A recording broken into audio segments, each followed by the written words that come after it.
Time has expired. I can follow up. I'm not aware of the specifics there. Happy to follow up. Thank you. Gentleman's time has expired. The gentleman from Maryland, Mr. Raskins, recognized. Thank you, Mr. Chair. Welcome and thank you for your testimony today. Do you know what frazzle drip is? I'm not aware of the specifics about it. I heard some references about it from my team over the past 24 hours.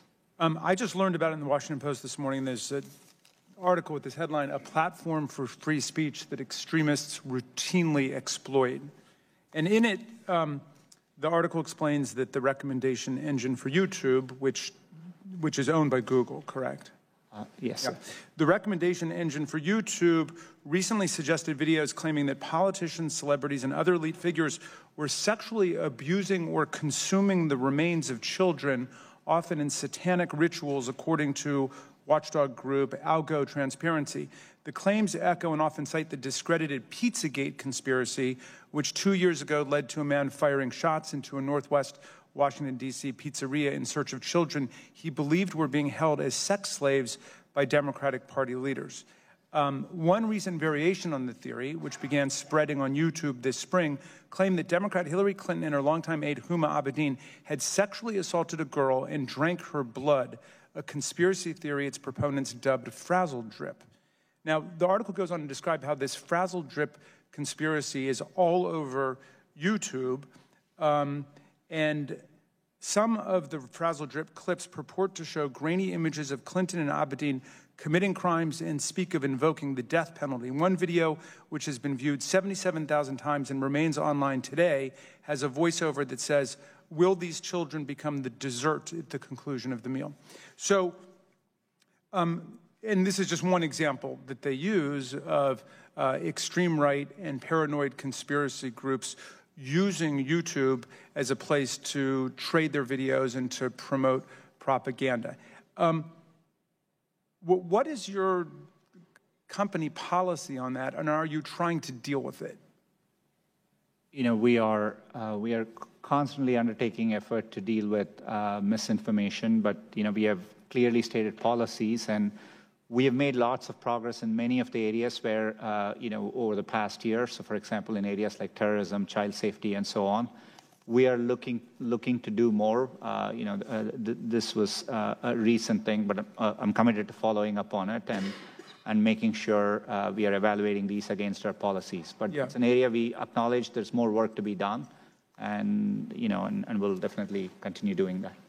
One of the videos discussed included images of a body on a table before restrained children and of Hillary Clinton with a bloodied mouth and fangs, claiming that she and Abedin drank the blood of their victim.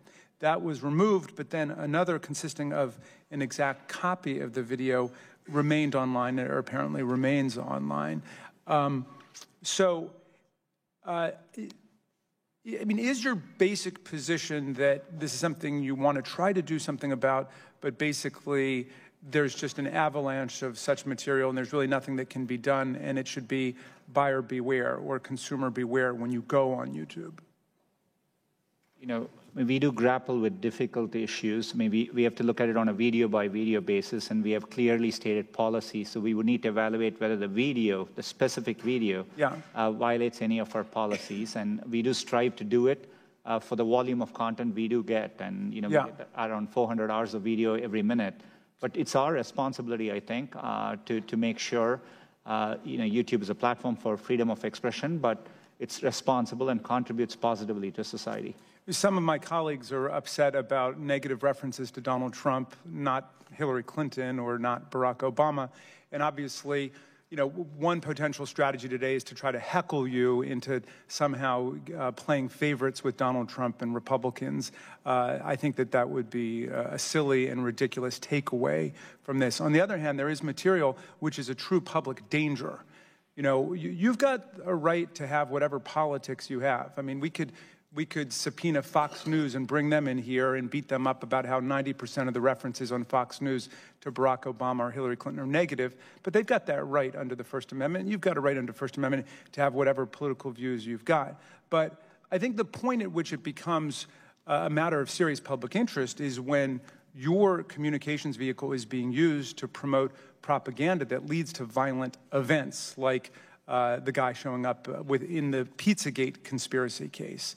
And so I guess my question is, are you taking that threat seriously? I mean, Gentleman's time is expiring, but you can answer the question. Thank you. We have very clear policies against hate speech, things which could incite harm or hatred or violence, and that's an area where we are clearly taking a lot of action. But I want to acknowledge there is more work to be done, and with our growth comes more responsibility, and we are committed to doing better as we invest more in this area. Thank you, Mr. Chair. Thank you. The chair now